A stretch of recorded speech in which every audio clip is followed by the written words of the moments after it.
अक्षरांमधील अक्षरे जुळवून अर्थपूर्ण शब्द तयार करणे हा घटक बघायचा आहे. अक्षर जुळवून म्हणजे काय, तर तुम्हाला एक शब्दाची जी अक्षर आहेत ती काय केलेली असतात, उलट सुलट दिलेली आहे. उलट सुलट दिलेली असल्यानंतर तुम्हाला त्याला काय करायचे, अर्थपूर्ण शब्द तयार होईल असे जुळवायचे आहेत ते अक्षर, की ज्याच्यापासून काय होईल, अर्थपूर्ण शब्द तयार होईल. मग कशा प्रकारे असेल बरं, बघा या ठिकाणी आहे स व रो र. मग स व रो र या अक्षरांपासून कोणता शब्द तयार होतो.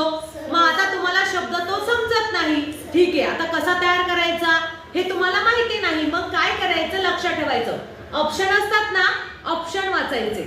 तुम्हाला हा शब्द तयार करता आला नाही, ठीक आहे, ऑप्शन बघा. सर्व इथं रो आहे पण याच्यामध्ये रो आहे का, म्हणजे हा शब्द पण गेला. सरोवर ऐकलेला आहे शब्द, पुढचे ऑप्शन बघून घ्या. वरसोर, वरसोर शब्द येतो का, कधी ऐकलाय का, किंवा रो व रस.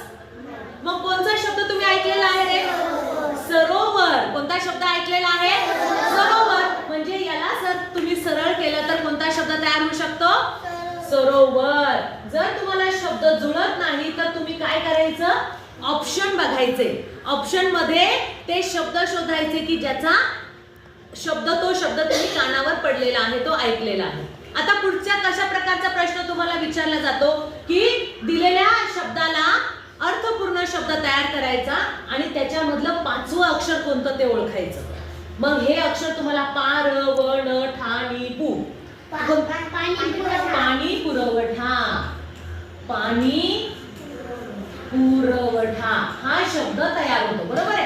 ह्याच्यातलं पाचवं अक्षर कोणतं आहे रे, 1 2 3 4 5. कोणतं आहे, व. व किती नंबरचा पर्याय आहे, 2 नंबर. जर तुम्हाला तिसऱ्या क्रमांकाचा पर्याय विचारला असता तर तिसऱ्या क्रमांकाचं पाणी पू. तिसरा क्रमांक कोणता आहे, पू, म्हणजे मग तुमचा चौथा पर्याय क्रमांक आला असता. अशा प्रकारचे प्रश्न विचारले जातात, ठीक आहे.